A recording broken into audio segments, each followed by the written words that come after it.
السلام علیکم ورحمۃ اللہ وبرکاتہ۔ بسم اللہ الرحمن الرحیم۔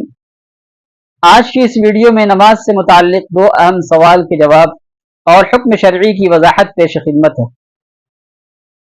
پہلا سوال یہ ہے کہ اگر مسبوق یعنی وہ مقتدی جس کی کوئی رکعت چھوٹی ہوئی ہو، اگر بھول کر امام کے ساتھ سلام پھیر دے تو کیا اس کی نماز فاسد ہو جاتی ہے؟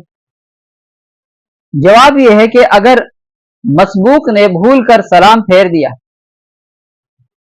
تو اگر منافی نماز کوئی عمل نہیں کیا ہے، مثلا بات کرنا یا سینے کا قبلے سے 3 تسبیح کے بقدر پھر جانا یا اور کوئی ایسا عمل جس سے نماز فاسد ہو جاتی ہے، اگر نہیں کیا ہے تو اسے چاہیے کہ کھڑا ہو جائے اور کھڑے ہونے کے بعد جو رکعتیں چھوٹی ہوئی ہیں وہ ادا کرے اور اخیر میں سجدہ سہو کر لے۔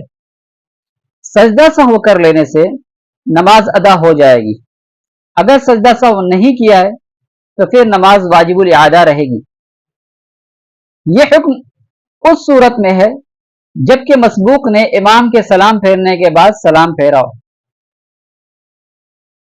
اور اگر امام کے سلام کے ساتھ مسبوق نے سلام پھیرا، جو ہی امام نے السلام علیکم کہنا شروع کیا، مسبوق نے بھی بالکل اس کے ساتھ السلام علیکم کہنا شروع کیا، تو ایسی صورت میں مسبوق کے ذمے اخیر میں سجدہ سہو بھی لازم نہیں، سجدہ سہو کیے بغیر بھی اس کی نماز ہو جائے گی۔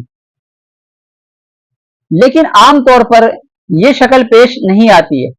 عام طور پر امام کے سلام پھیرنے کے بعد ہی سلام پھیرا جاتا ہے، تو جب تک یہ یقین نہ ہو کہ میں نے امام کے سلام کے ساتھ سلام پھیرا ہے، تب تک مسبوق کو سجدہ سہو کرنا ضروری ہے۔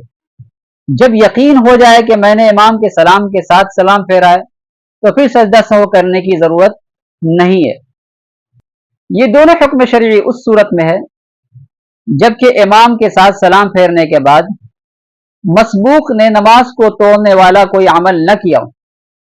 اگر سلام پھیرنے کے بعد مسبوق نے نماز توڑنے والا کوئی عمل کر دیا تو پھر سجدہ سہو سے کام نہیں چلے گا، اسے دوبارہ پڑھنی پڑے گی۔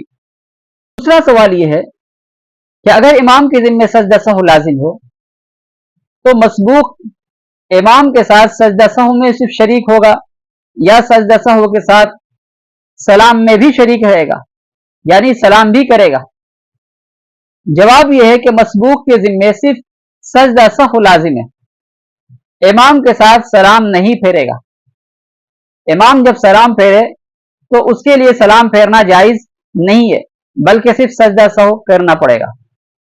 اگر یہ معلوم ہوتے ہوئے کہ میرے ذمے ابھی رکعت باقی ہے، اس نے سلام پھیر دیا تو نماز دوبارہ پڑھنی پڑے گی، چاہے اسے اس مسئلے کا علم ہو یا نہ ہو۔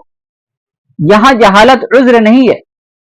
اگر مسئلے کا علم نہیں ہے، یہ معلوم نہیں ہے کہ مسبوق کے ذمے صرف سجدہ سہو لازم ہے، سلام میں شرکت اور سلام میں اقتداء درست نہیں ہے، یہ مسئلہ معلوم نہیں ہے، تب بھی سلام پھیرنے کے نتیجے میں اس کی نماز فاسد ہو جائے گی، اسے دوبارہ بہرحال پڑھنی پڑے گی۔ جب بھی اسے یہ معلوم ہو تو اسے قضا کرنی پڑے گی۔ اس لیے نماز سے متعلق جو بھی اہم مسائل ہیں ہمیں جاننا چاہیے تاکہ ہماری نماز بالکل سنت و شریعت کے مطابق درست ہو۔ واللہ اعلم بالصواب۔ السلام علیکم ورحمۃ اللہ وبرکاتہ۔